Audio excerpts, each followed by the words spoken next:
From the voice of Honest Trailers, it's Epic Voice Reviews, and read your comments at the end.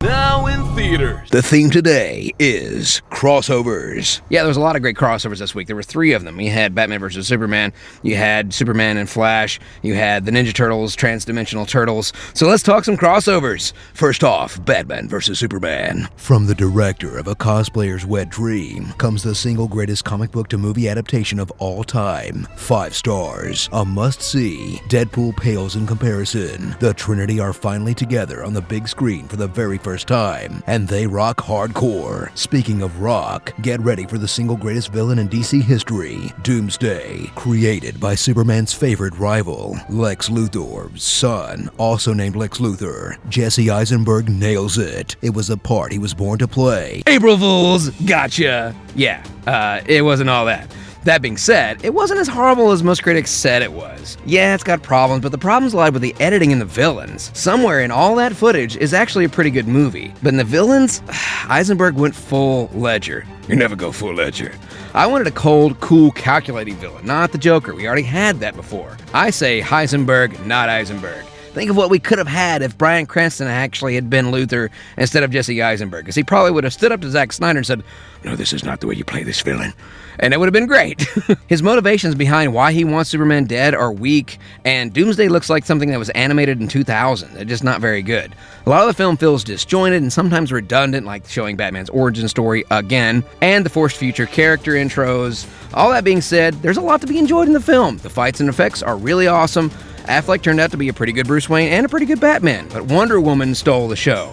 I censored this video for spoilers, but if you want to watch the spoiler-free version, click right here. Now for the negative stuff. Opening redundant Batman origin story goes straight into a Jeep commercial. Batman's determined to kill Superman over the possibility that Superman goes bad. Lex is a whiny, shrill man-baby. Why Batman and Superman hate each other is shallow. Perry White is goofy and spouts headlines throughout the movie. Even you got too old to die young, not for lack of trying. Alfred's constant sarcastic comments. 89 throwback batsuit. Who's that? Clark's a reporter and doesn't know who Bruce Wayne is. Pre-battle conversation between Bruce and Clark is better than the actual fight, which is all CG. Batman's multiple dream sequences. Batman's apocalypse dream is the best part of the movie. Batman uses guns. Lots and lots of guns. You're not a killer. Yeah, he totally is. Batman Rocky training montage. Creation of Doomsday is stupid. With an all-star cast from Daredevil, Man from U.N.C.L.E., Die Hard with a Vengeance, Xena Warrior Princess? I don't know. Zuckerberg, but on meth. Big Eyes. I'm much too old for you, you know?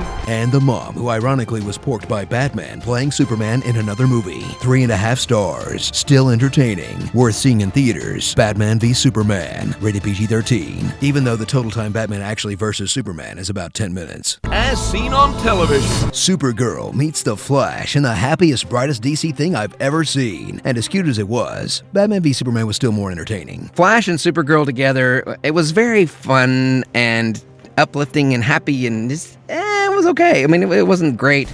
It definitely felt like a made-for-TV thing rather than a movie-quality thing, but it was made for TV. It is a TV show, so I expected that. However, because we don't have the context of what Flash is doing over here, I don't really know what's going on back in Flash's universe, what the metal thing on his chest was. I don't remember if that was referenced to previously in the season or whatever, but it was still a pretty fun episode.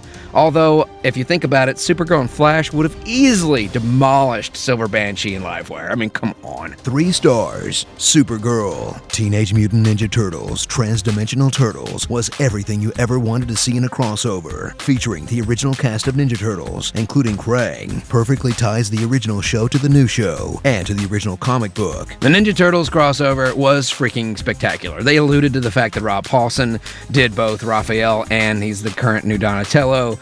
They referenced the turtle power, the cowabunga and radical, the old 90s phrases. It was so great. It was so great hearing Krang again. That was just awesome because Pat Fraley was left out of the Turtles crossover the last time they did one. So it was really nice to see that back. Of course, we didn't get the Shredder because he's passed away. But it was still a really great show. They cross over into the 2D world and they cross over into the 3D world. So much fun. You can watch it on demand, you can watch it on Nick's app and on their website. So definitely check out the Transdimensional Turtles episode. 5 stars. A must-see. TMNT on Nickelodeon. Be sure to support this channel at patreon.com/epicvoiceguy and get all your awesome Ripped Apparel t-shirts in the links in the description below. And now it's time for your comments. I love the Power Glove. It's so bad. Happy birthday, Asthma and Basma.